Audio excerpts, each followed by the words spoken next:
sebagai konselor. Saya Sandika Intan Febriani, NPM 21529 sebagai siswa. Saya Dinda Kesha Alia, NPM 21539 sebagai siswa. Saya Suling Saltamuji, NPM 18545 sebagai siswa.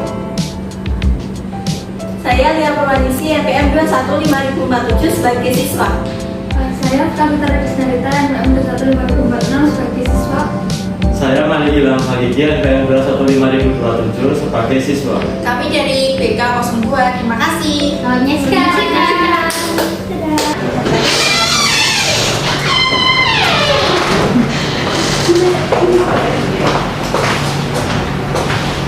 Selamat pagi semuanya. Pagi, Bu. Sebelumnya udah tahu belum Ibu siapa?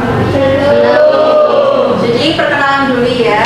Perkenalkan nama Ibu Aulia Rizka Kusina, biasanya dipanggil Lia. Iya. Atau Aulia. Iya. Ibu. Iya. Iya. Ih, sama aja. Samain nama aku dong dulu. Masa? Namanya siapa? Namanya Lia. Oh, perkenalan dong. Perkenalan. Di depan sih perkenalan. Berarti perkenalan satu-satu. Iya. Kalian udah kenal belum? Belum. Iya. Perkenalan dulu yuk. Dari yang dulu. Kalian dulu. Baru saya. Langsungin langsung. Ayo maju dulu. Dari yang pojok dulu. Ayo Mas, maju silakan. Jadi. Baiklah, perkenalkan nama saya Mali Ilham Hagigi, asal dari Klaten. Perkenalan panggilannya siapa? Biasa dipanggil Mali. Oke. Ini Mas Malik ya teman-teman. Ya pada ya namanya. Silakan dulu gantian mbaknya sebelahnya. Kalau nggak ke depan nggak boleh. Oh jangan dong, nanti muka saya nggak kelihatan ke teman-teman. Oke, perkenalkan nama saya Lia Perwanisi, asalnya dari Klaten juga. Panggilannya Lia. Oke, silakan dulu. Ayo Mas, silakan. Perkenalkan nama saya Suling Saltamuji, sering dipanggil Ahmad, asal saya dari Brebes. Halo. Silakan dulu. Ayo Mbak yang belakang, pojok ya.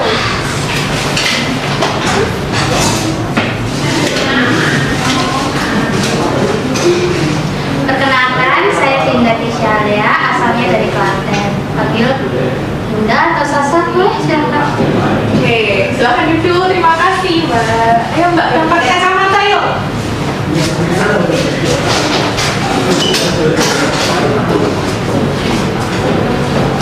Perkenalkan nama saya Kavita Radisnarita, dasar Indonesia, asal dari Oke, terima kasih Mbak Vika.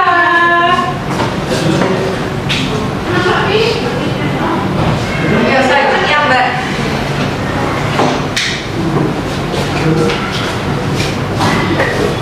Halo teman-teman, perkenalkan nama saya Sandika Intan Febriani, biasa dipanggil Caca, asal dari Sragen. Terima kasih.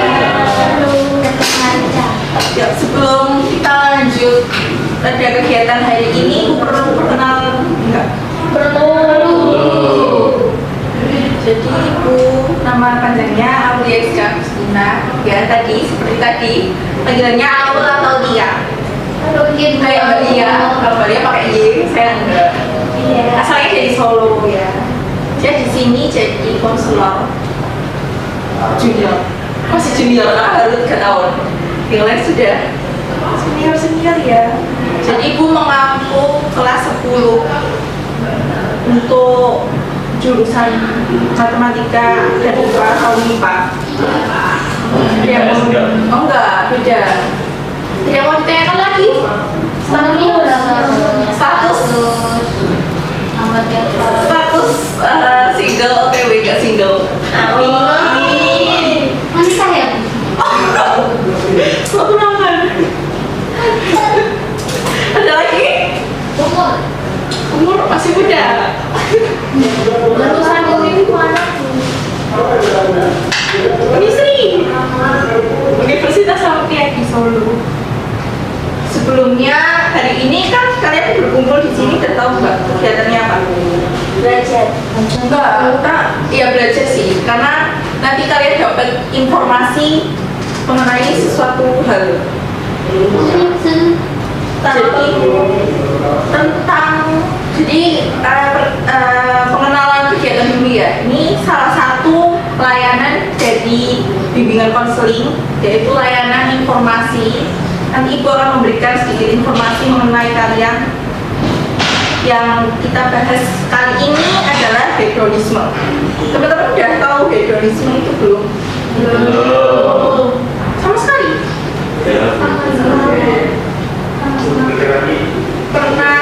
Kalian pernah shopping atau nongkrong ya kan anak muda?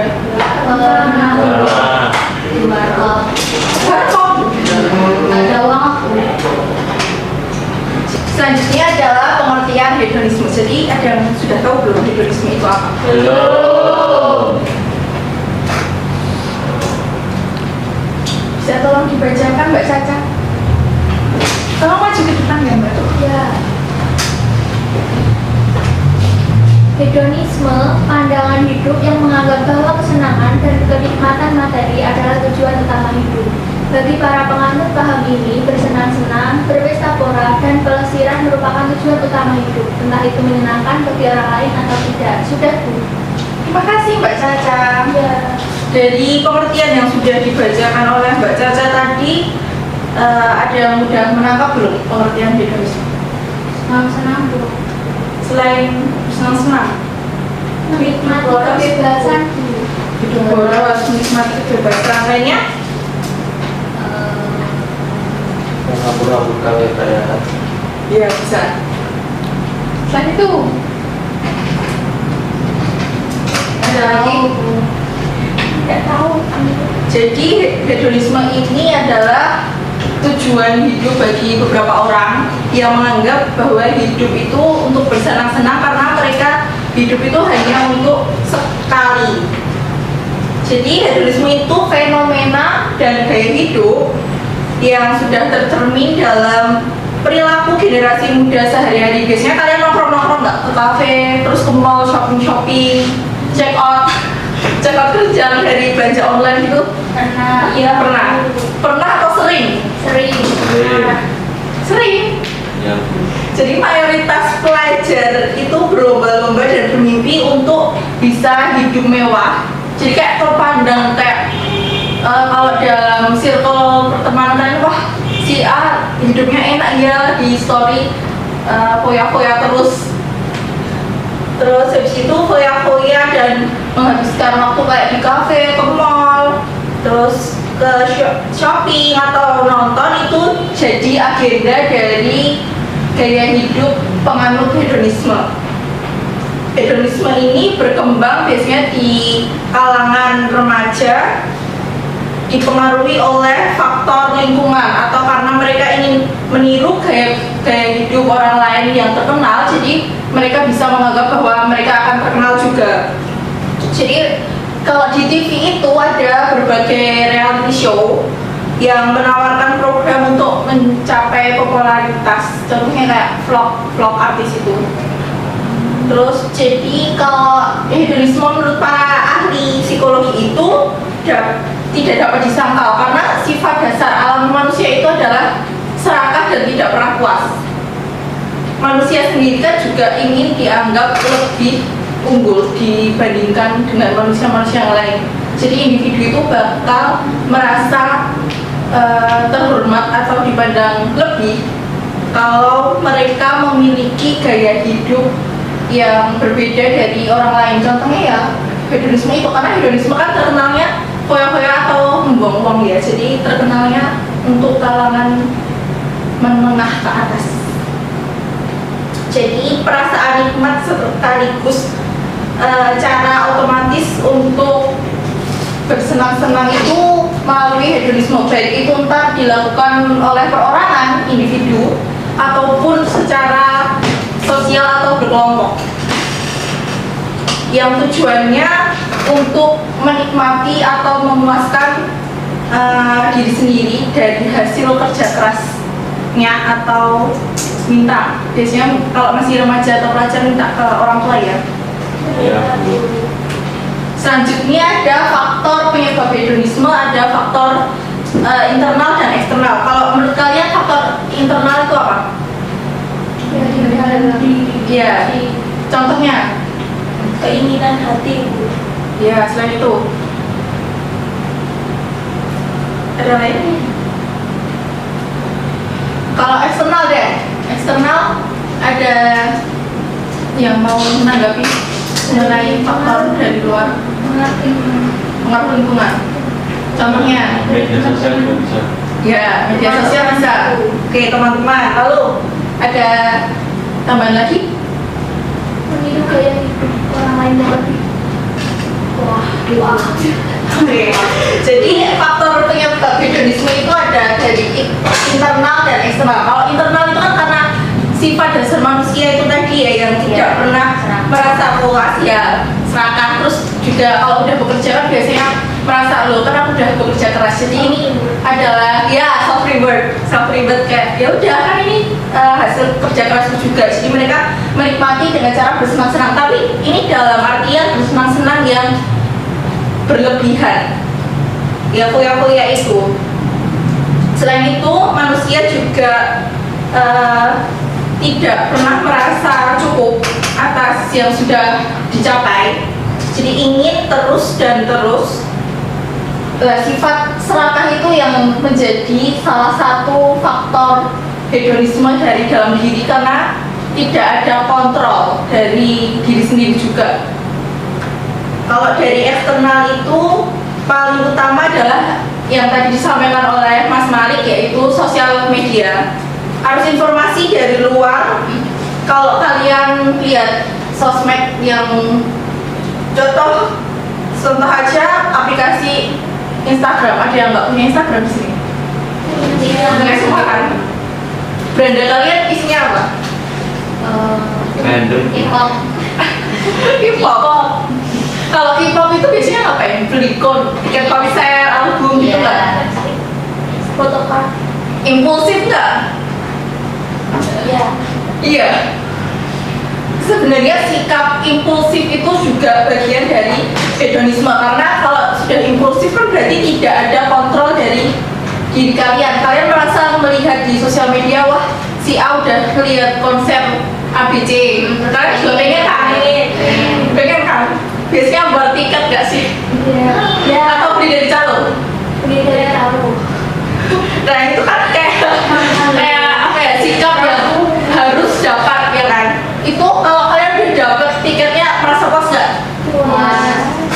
Nah itu juga bisa jadi kebiasaan dan paham yang dianggap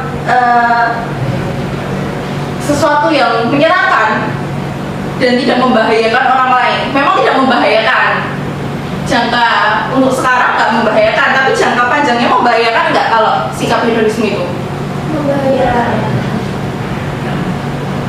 Kenapa membahayakan? Iya, boros. Terus Gaya hidupnya dia tidak sehat. kenapa bisa dibilang nggak sehat? Kenapa? Karena kayak ikutin zaman terus gitu, misal temennya ini terus nanti ikut-ikut harus update gitu. Tapi kalian merasa nggak diharuskan dalam merasa untuk selalu up to date? Tidak. Masa? Jadi dampak hedonisme itu sebenarnya ada dampak positifnya. Bisa dibacakan Mbak Lia? Duduk aja nggak apa-apa. Dampak positif hedonisme yang pertama yaitu menciptakan kebahagiaan individual, dan yang kedua memajukan perekonomian di suatu negara. Terima kasih ya Mbak Lia. Jadi dampak positif dari hedonisme itu mengajak manusia untuk menikmati atau bersenang-senang dengan kebahagiaan. Jadi nggak melulu kalau hidupnya itu dalam jurang kesedihan itu nggak sedih terus. Jadi ini adalah salah satu cara untuk melewati kesedihan itu dengan bersenang-senang. Contohnya kayak kalian sedih terus belajar, terus happy kan? Kayak gitu. Terus habis itu dampak positif yang pertama itu menciptakan kebahagiaan tadi, karena kita terhindar dari rasa cemas atau stres. Larinya itu kemana? Ke ya salah satunya kan belanja dengan senang-senang itu. Yang kedua ada memajukan perekonomian di suatu negara. Kenapa hedonisme bisa disebut atau dikatakan sebagai salah satu cara untuk memajukan perekonomian negara? Ada bisa jawab? Karena melihatnya itu suatu negara yang lain Apa? membeli produk yang negara yang lain-lain. Ya, terus tadi Mas? Pajaknya, pajak negara. Oh iya. Sebenarnya secara tidak langsung kalau belanja itu kan tidak, kalau kalian belanja nih di toko atau kalian nongkrong lah di kafe, itu kan di truk pembelian kan ada tulisan PPN itu kan. Ya. Nah, PPN itu masuknya ke dalam ekonomi negara. Jadi secara tidak langsung kalau kalian belanja-belanja itu memajukan ekonomi negara dengan berbelanja kebutuhan atau keinginan ya. Kalian kalau belanja-belanja itu lebih mementingkan keinginan atau kebutuhan? Keinginan. Ingin doang. Berarti kebutuhan sesaat ya untuk pencapaian rasa puas kalian, bukan kebutuhan yang sebenarnya. Iya. Menurut kalian hedonisme itu ada dampak lain enggak yang negatif? Atau banyak negatifnya daripada positifnya? Iya, negatifnya. Ya, sebenarnya hedonisme itu memiliki dampak yang negatif. Lebih banyak negatifnya daripada positifnya. Bisa Mbak Dinda membacakan dampak negatif dari hedonisme? Dampak negatif hedonisme yaitu ada tanpa orientasi keuangan yang jelas. Yang kedua, struktur keuangan jadi tidak sehat. Yang ketiga, tidak adanya dana darurat dan investasi. Yang keempat, tidak punya perencanaan keuangan jangka panjang. Terima kasih Mbak Dinda. Jadi dampak negatif yang pertama tadi ada hidup tanpa orientasi keuangan yang jelas. Kenapa bisa dikatakan hidup tanpa orientasi keuangan yang jelas? Karena setiap kalian belanja atau memenuhi kesenangan, demi memenuhi kesenangan kalian, kalian pasti kan nggak mikir. Iya. Itu kan kayak keinginan sesaat kalian kan. Jadi uang kalian bakal terus-menerus keluar tanpa memperhitungkan pendapatan dan pengeluaran kalian. Kalau kalian mementingkan kebutuhan, kalian kan pasti mikir kalian punya pemasukan berapa, harus dikeluarkan berapa, untuk disisihkan berapa juga kan. Iya. Tapi kalau kalian hidup dengan standar untuk bersenang-senang saja, kalian tidak akan memikirkan uang tabungan ataupun uang untuk kebutuhan utama kalian. Yang dipikirin mesti senang-senangnya doang. Jadi tidak ada pemikiran untuk simpanan ataupun kebutuhan berkala. Jadi gaya hedonis itu cenderung untuk memenuhi keinginan atau kesenangan belaka, sehingga tanpa orientasi keuangan yang jelas, pasti ini kan akan berakibat buruk pada individu karena mengeluarkan uang tanpa mempertimbangkan beberapa aspek kebutuhan dan prioritas kalian. Kalau kalian senang-senang kayak gitu, mikir nggak, oh iya nanti tabunganku bakal sedikit, atau ntar kalau ada kebutuhan mendadak gimana gitu, mikir nggak? Enggak. Kadang mikir. Kalau kebanyakan enggak ya. Tapi kalau kalian berpikir kayak gitu, tetap lanjutin untuk bersenang-senang gitu atau enggak? Iya. Tak lanjutkan lagi. Apa saja? Nafas. Oke, yang kedua ada struktur keuangan jadi tidak sehat. Jadi salah satu dampak yang lain itu struktur keuangan tidak sehat karena kalian akan banyak belanja, terus gaya hidupnya juga membelanjakannya barang yang tidak ataupun kurang penting. Karena ya tadi nggak ada orientasi yang jelas mengenai kebutuhan dan prioritas. Jadi pengeluaran itu bisa jadi lebih besar daripada pemasukan kalian. Sehingga keuangan ini kan jadi nggak sehat. Kalau pemasukan kalian lebih kecil daripada pengeluaran kalian, bakal apa? Berhutang atau gimana? Pinjol. Pinjol itu menurut kalian berbunga atau tidak? Iya. Kalau berbunga itu nanti bakal pengeluaran kalian di kedepan ya akan lebih banyak atau sedikit? Banyak. Makanya dari hedonisme itu menjadikan struktur keuangan kalian tidak sehat. Yang ketiga, tidak adanya dana darurat dan investasi. Jadi pelaku gaya hidup hedonisme itu tidak memikirkan masa depan. Kenapa begitu? Karena pelaku kan tidak memikirkan untuk investasi, terus tabungan, dana darurat. Ketika mereka punya uang kan mereka pasti langsung memikirkan, oh iya kemarin aku pengen ini. Terus begitu punya uang langsung beli kan, untuk menuntaskan hasrat sesaat kalian. Yang keempat tadi tidak punya perencanaan keuangan jangka panjang. Kalau tidak hidup hedon atau merasa cukup atau membelanjakan kebutuhan sesuai dengan prioritas, itu kan pasti ada sisi ataupun tabungan untuk kalian. Kan pasti kalau udah dapat gaji nih, kalian kan pasti menyisihkan nih untuk kebutuhan, keinginan maupun tabungan, baik itu investasi maupun dana darurat.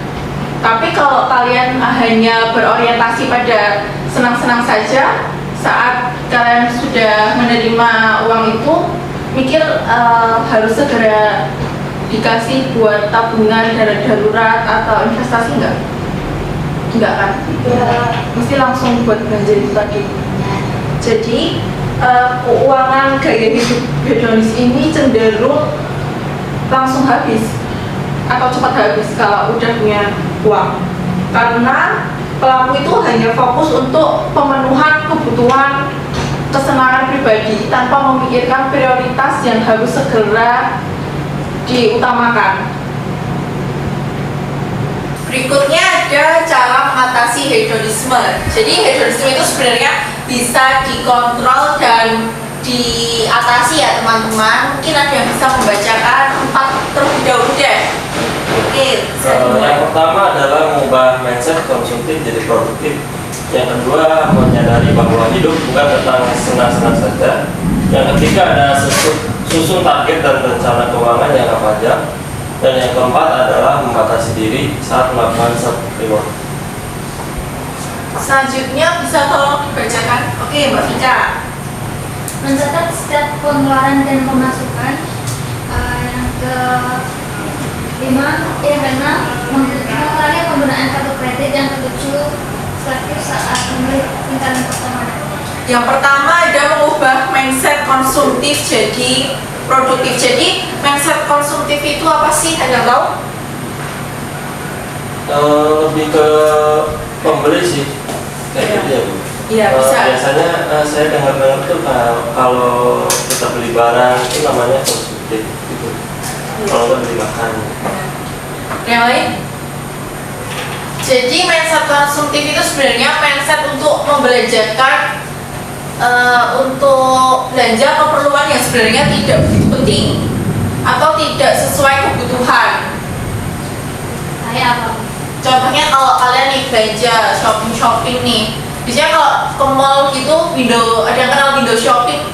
Enggak. Jadi apa shopping? Tahunya shopping. Oh kakak, bukan. Kalau window shopping, biasanya kalau kalian ke mall, istilahnya tuh cuci mata, jadi nggak belanja, cuma lihat-lihat aja. Bang adem Bu. Ya bisa sih sebenarnya.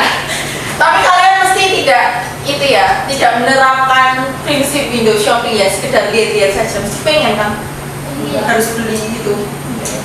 Iya. Enggak? Iya, kalau punya uang. Kalau punya uang. Kalau enggak. Tapi kalau punya uang pun kalian belanjanya sesuai kebutuhan kalian enggak? Jadi pingin. Yang diinginkan kan, bukan yang dibutuhkan kan? Iya. Ya, jadi konsumtif itu membelanjakan uang kalian untuk hal-hal tidak penting karena tidak sesuai kebutuhan. Jadi mindset kalian itu bisa diubah menjadi mindset yang produktif dengan membelanjakan keuangan kalian itu sesuai dengan kebutuhan dan prioritas kalian. Lalu juga bisa digunakan untuk investasi ataupun tabungan jangka panjang maupun jangka pendek. Yang kedua, menyadari bahwa hidup bukan tentang bersenang-senang saja. Jadi memang manusia itu hidup sekali doang, tapi bukan berarti untuk foya-foya ataupun senang-senang doang. Jadi kalian itu harus sadar bahwa hidup itu selalu berputar, roda kehidupan selalu berputar. Kadang di atas, ada di bawah. Kalau di atas kan kita bisa melihat lebih banyak di finansial ya.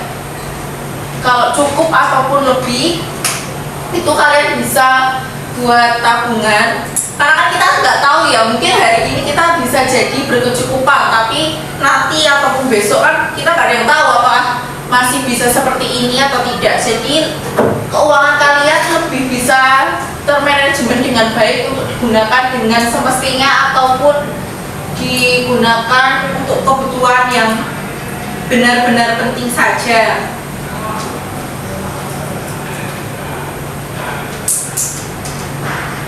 Memang kalau baru belanja ataupun menghambur-hamburkan duit itu kalian mesti senang, tapi perasaan senang itu yang kalian dapatkan sesaat doang atau kalian akan senang selamanya terus? Sesaat.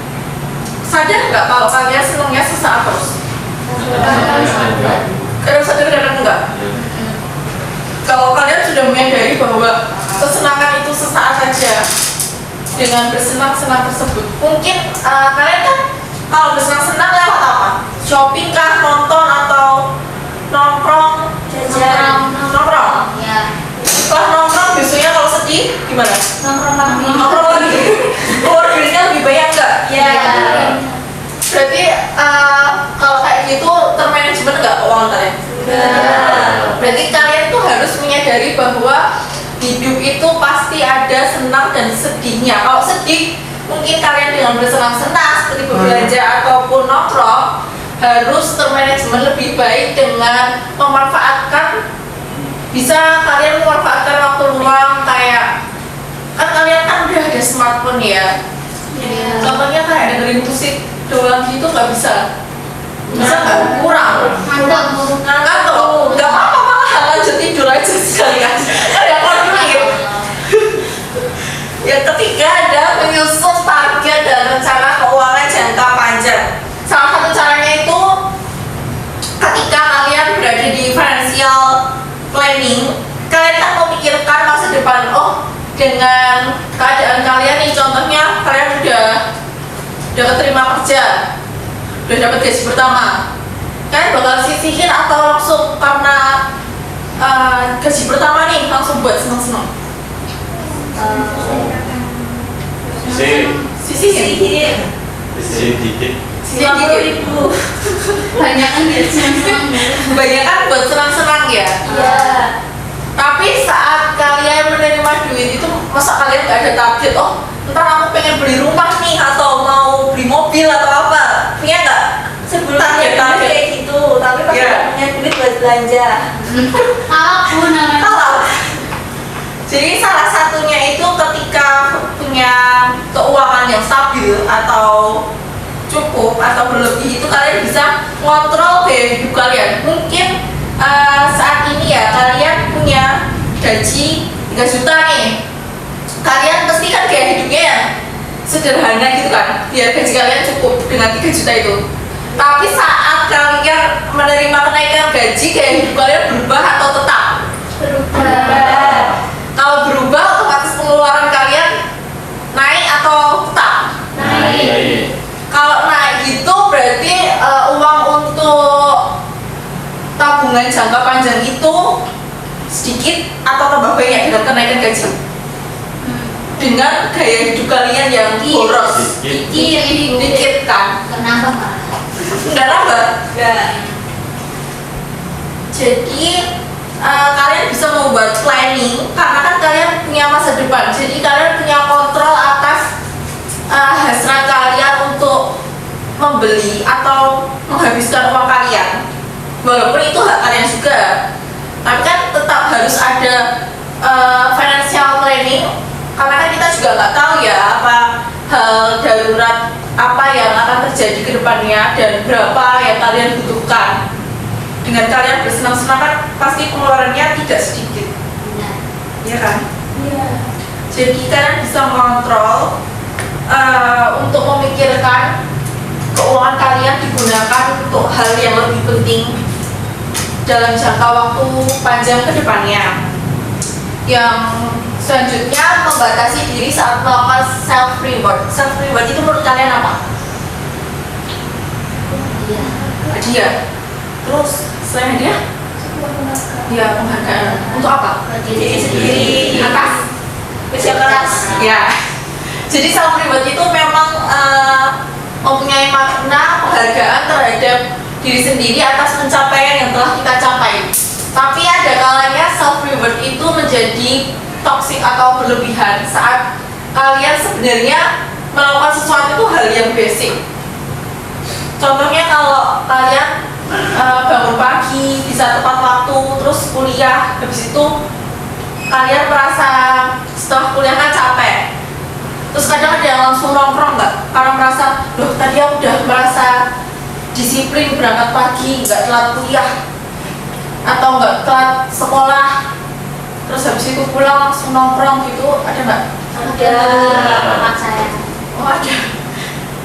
Jadi saat melakukan self reward itu jangan menjerumuskan pada gaya hidup yang hedonis, karena kita itu sebenarnya harus paham kapan melakukan self reward, kapan melakukan untuk menghentikan self reward itu. Jadi kalau self reward itu dibutuhkan saat kalian benar-benar melakukan pencapaian yang luar biasa untuk kalian. Contohnya kayak kalian belajar terus menerus, ya nggak terus menerus sih, lebih tepatnya rajin belajar.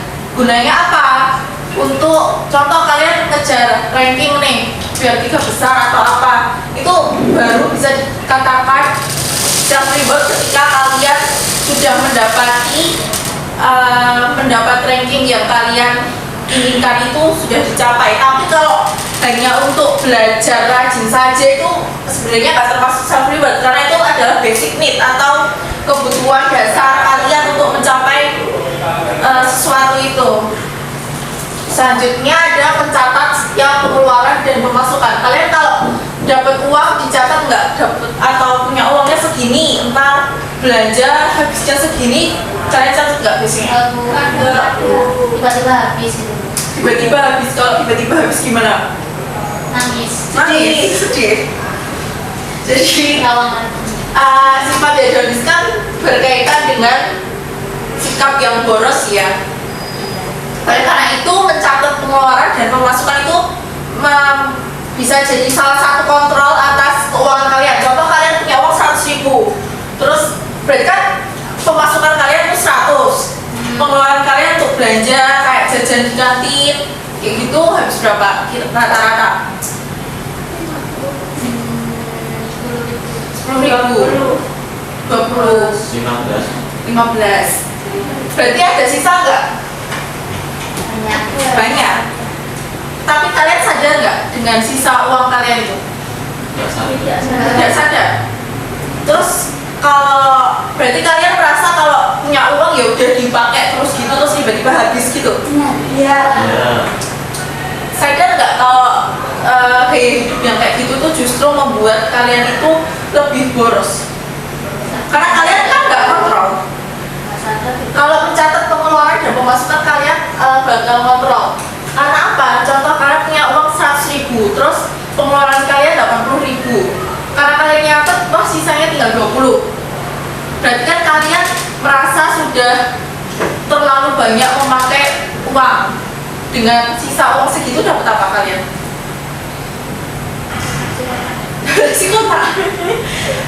Sementara nggak kayak gitu? Sementara kan? Oleh karena itu, mencatat setiap pengeluaran dan pemasukan itu bisa jadi cara mengatasi hedonisme karena kita bisa kontrol keuangan kita. Yang selanjutnya adalah mengurangi penggunaan kartu kredit. Di sini udah ada yang dipegangin orang tuanya kartu kredit atau punya sendiri. Kali dulu punya 2. Itu 2. Iya dulu. Sampai kemarin. Contoh. Kalau kartu kredit itu konsepnya gimana? Konsepnya kalian belanja tinggal gesek, belanja tinggal gesek kan? Iya. Sadar nggak kalau kalian belanja terus gesek terus tagihannya tambah atau kurang? Tagihan kalau pakai kartu kredit ada bunganya nggak? Enggak. Ada. Ada. Oke, ada ya. Karena kan kalian kalau belanja tinggal gesek untuk membeli sesuatu, jadi kan tidak mengeluarkan keuangan secara fisik. Karena itu kalian sulit mengontrol pengeluaran. Jadi sebaliknya kalau kalian mengurangi penggunaan kredit dengan menggunakan uang cash, kan kalian bisa merasakan loh awalnya duitnya sekepok tinggal berapa lembar. Rasa nggak kalau pakai uang cash? Atau pernah nggak kartu kredit kalian itu diblokir atau disita orang tua kalian? Tahu nggak? Nggak pernah. Balik lagi. Pernah? Pernah. Itu karena kredit itu kadang ada yang tidak ada limitnya. Iya. Iya kan? Kayak apa? Ya kalau nggak ada limitnya berarti kalian setiap belanja gesek terus ya tidak ada peringatan. Sedangkan kalau sekali transaksi sekali kalian gesek kartu kredit kan pasti ada tagihannya. Tagihan itu kan dibayarkan setiap bulannya. Kalian sebulan belanja full pakai kartu kredit nggak mikirin belanjanya habis berapa, tinggal gesek, tiba-tiba waktu pembayaran tagihan kaget kalian, oh habisnya segini. Belanja apa kalian? Belanja apa deh? Ayo. Pasti kan kaget kan. Jadi mengurangi penggunaan kartu kredit itu adalah salah satu langkah yang tepat untuk mengurangi gaya hidup hedon. Yang terakhir adalah selektif saat memilih lingkaran pertemanan. Kenapa lingkaran pertemanan itu penting atau berpengaruh dalam gaya hidup hedon? Manas-manasin biar seru berdiri sama kamu. Nah itu bisa jadi ada ya kalian merasa temannya kalau ada teman kalian yang beli ini kalian kayak merasa wah harus nih ya ikuti biar kompak. Gengsi gitu. Ya gengsi. Oh, Ada nggak? Ada. Apa sih? Kalian merasakan nggak? Masakan. Jadi lingkungan apalagi lingkungan pertemanan sosial kalian itu faktor yang penting dalam mempengaruhi gaya hidup hedon kalian. Sehingga usahakan kalian untuk selektif saat memilih lingkaran pertemanan. Jadi pilih pertemanan yang setara ataupun mendukung ekonomi kalian. Jadi enggak yang terlalu boros ataupun terlalu hebat sampai kikir, itu jangan ya. Jadi yang normal-normal saja, karena yang berlebihan atau yang terlalu itu tidak baik. Selanjutnya ada contoh hedonisme. Ada yang bisa mencontohkan perilaku hedonisme dari lingkungan kalian atau kalian malah sudah merasakan hidup atau gaya hidup hedon? Ya Mas Mani? Ikut tergiur teman waktu beli baju baru. Ya itu bisa jadi salah satu contoh perilaku hedon. Ada yang lain? Nggak ada? kan sering diajak temen nongkrong, Ya. nggak bisa di Nolak nggak bisa, kayak sungkan gitu. Iya. Oke, Gak enak itu. nggak enak. ya Takut dikucilkan ya? iya iya Dan itu adalah salah satu lingkaran pertemanan yang menyebabkan kalian hedon. Aku mau tanya, Apa? bisa nggak sih keluar dari lingkaran pertemanan yang kayak gitu tuh? Misal kita udah nyaman sama orangnya, tapi sama gaya hidupnya gitu tuh kita nggak nyaman. Bisa, pasti bisa. Sebenarnya bisa atau tidaknya itu bisa, tapi tergantung bagaimana kalian menyikapinya. Contoh kalian merasa teman kalian membawa pengaruh Kalian sadar nggak? Sadar kan saat itu? Tapi pakai wo, Iya. sultan gitu kan? Iya. Nggak enak. Ya. Kalian harus mensugesti kalian berpikir bahwa kalau kalian ikut-ikutan terus-menerus yang rugi kalian atau teman kalian? Diri sendiri kan. Kalau udah sadar yang rugi diri sendiri, kalau kalian menjauhi teman kalian rugi nggak? Enggak. Teman kalian nggak rugi, kalian juga nggak rugi. Selanjutnya kita akan melihat film singkat mengenai perilaku hedonisme. Selamat menyaksikan.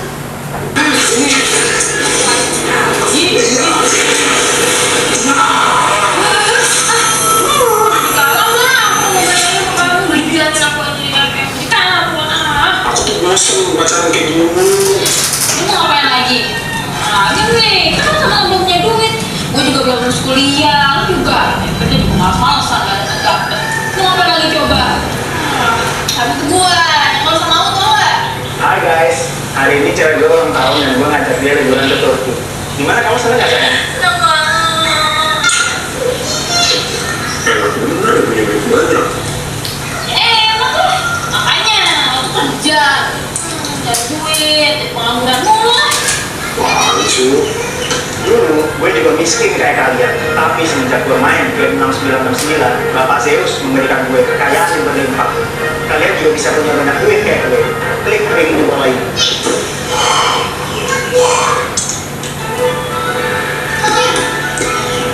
Bang, ada 500.000 nggak? Aku pengen investasi saham. Yang setahu aku mah di mana-mana investasi tuh pakai duit dingin, bukan duit minjem. Ya, aku ini serius loh. Mungkin main sama apa? Bener apa enggak? Sekarang tuh banyak yang nipu tau. Saham-saham gak jelas kayak gitu. Kamu tuh dengerin aku gak sih? Dari tadi dikasih tau kan? Kalau mbak, saya pinjem 5 juta bisa?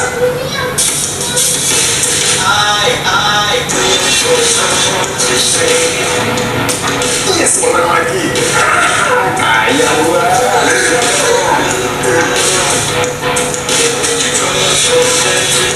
Oh ya, gua punya hadiah nih buat lo. Tas. Ih. Tas mahal nih. Lihat dong mereknya. Ini kan udah mahal, lu dari mana lu? Masih ngeragu. Saham bro, saham. Bener gak lo? Enak sih, makasih ya. Nah, nih. Saham ya laku.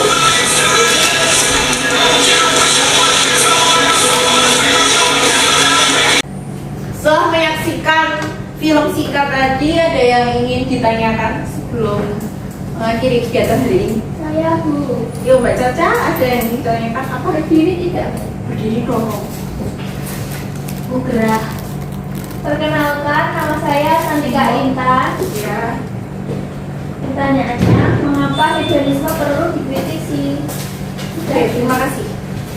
Jadi menanggapi pertanyaan Mbak Caca tadi, mengapa hedonisme perlu dikritisi?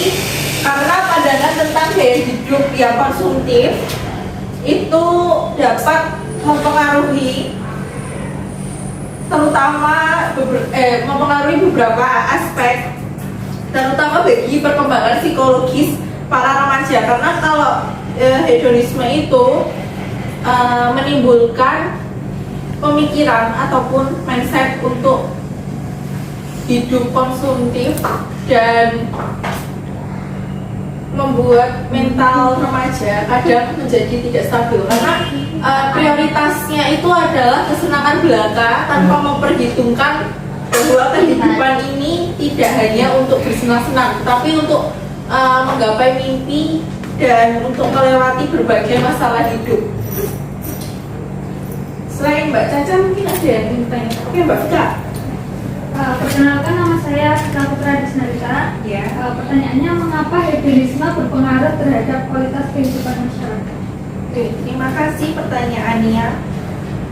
Mengapa hedonisme berpengaruh terhadap kualitas kehidupan masyarakat? Karena hedonisme itu membuat individu menggunakan uang untuk membelanjakan keperluan yang tidak berguna ataupun kurang penting untuk hidupannya. Jadi kondisi tersebut itu membuat keuangan individu tersebut menjadi tidak sehat. Karena biasanya orang-orang tersebut membelanjakan ataupun menghabiskan keuangannya tanpa memperhitungkan prioritas yang seharusnya dapat digunakan untuk lebih baik sebelum membelanjakan dengan uang yang ia miliki. Gitu. Jadi kalau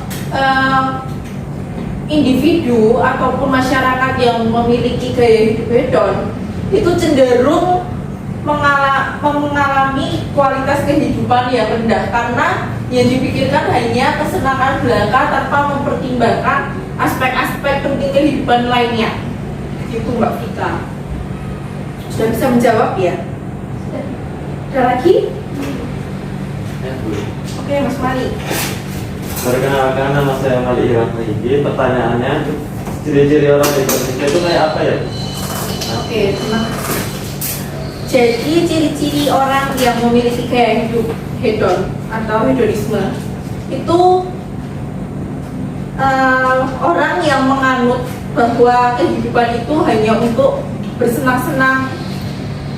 Jadi mereka menggunakan kesenangan sebagai tujuan hidup yang harus ia capai karena individu tersebut menganggap ataupun hanya ingin mendapatkan nikmat saja tanpa rasa sakit atau hal yang kurang menyenangkan.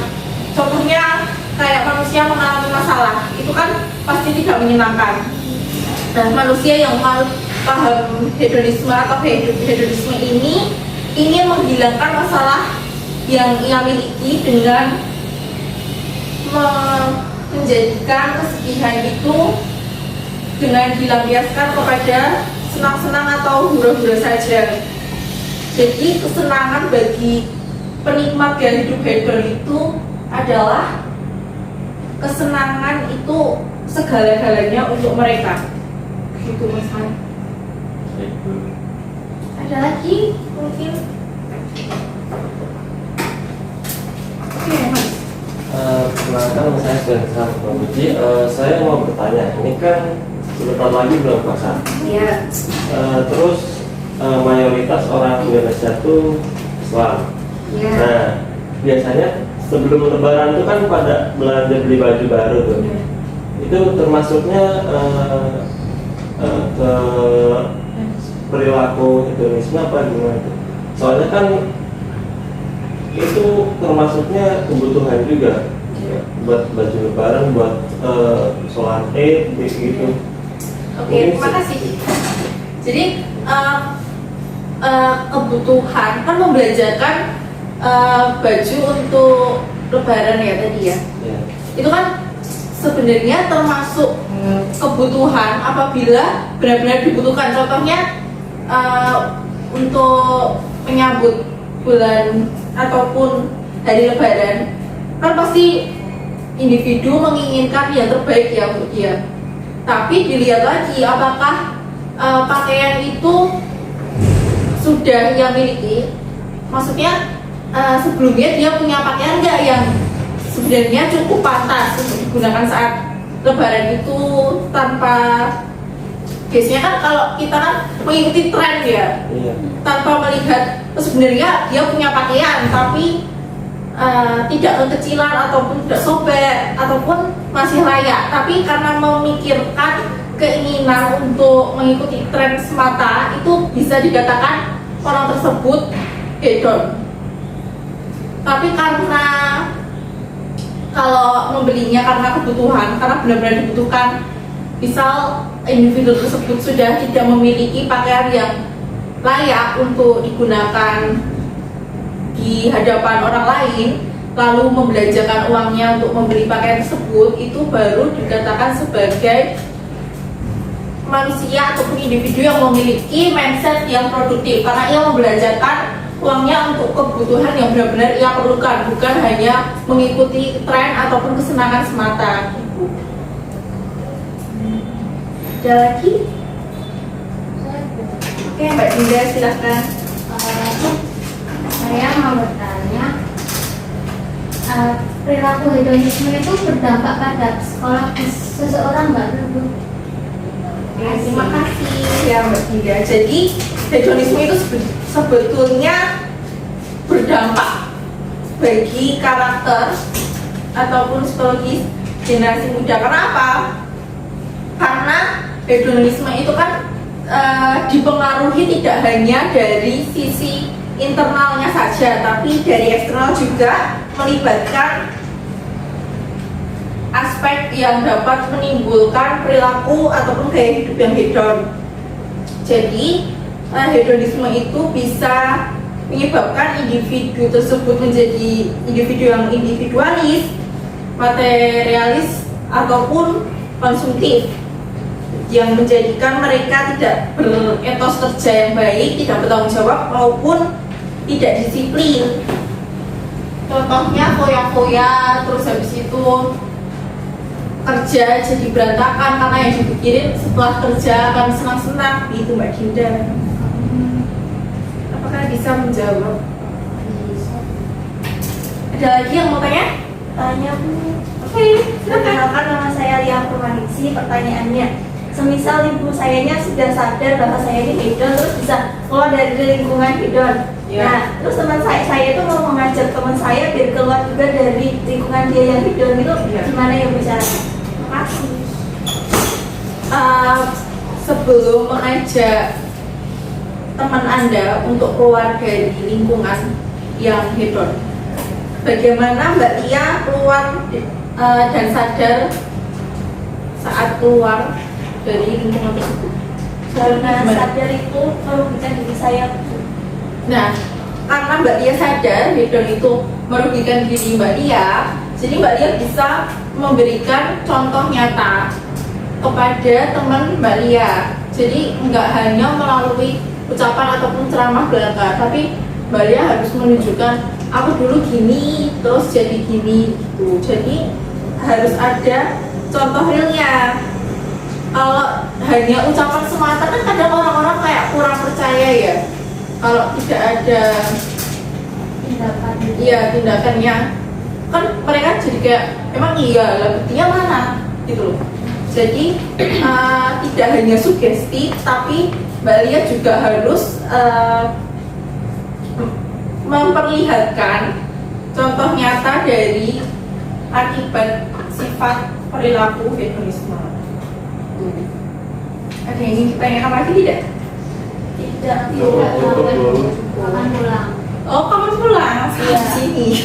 Kenapa, Jadi Bu? setelah kegiatan tadi yang membahas mengenai informasi mengenai hedonisme, ada yang dapat menyimpulkan sementara selama kegiatan tadi memperoleh apa?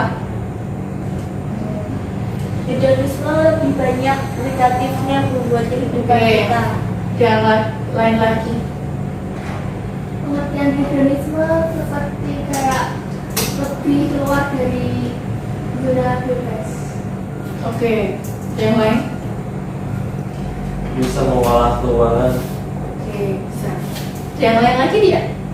Aku capek. Oh, capek. Selanjutnya adalah kesimpulan yang kita peroleh dari kegiatan hari ini. Mungkin ada yang bisa membacakan. Mas Malik Bu. Oke, Mas Mali, silakan. Ibu aja nggak apa-apa. Ya Bu, hedonisme. Hedonisme sebagai fenomena dan gaya hidup sudah tercermin dari perilaku generasi muda sehari-hari. Hedonisme berkembang di kalangan remaja dipengaruhi faktor lingkungan. Mereka menerima gaya hidup orang terkenal, bahkan ingin terkenal. Faktor internal dari diri sendiri merupakan penyebab hedonisme yang paling utama. Sifat dasar manusia tersebut yang menjadi penyebab hedonisme. Faktor penyebab hedonisme dari luar atau eksternal yang paling utama adalah arus informasi dari luar yang sangat besar atau globalisasi. Salah satu cara mengatasi hedonisme adalah menyusun target dan rencana keuangan jangka panjang. Oleh sebab itu, cara mengatasi hedonisme adalah mencatat setiap pengeluaran dan pemasukan, serta mengurangi penggunaan kartu kredit merupakan cara mengatasi hedonisme. Oke. Terima kasih Mas Malik. Jadi hedonisme tadi seperti yang disimpulkan oleh Mas Malik itu teman-teman. Karena sudah tidak ada pertanyaan dan waktu pertemuan hari ini sudah cukup, maka Ibu cukupkan. Alhamdulillah. Sampai berjumpa di pertemuan selanjutnya dengan kegiatan yang berbeda. Terima kasih semuanya. Terima kasih. Terima kasih, Bu. Terima kasih, Bu. Ya, di jalan. Iya.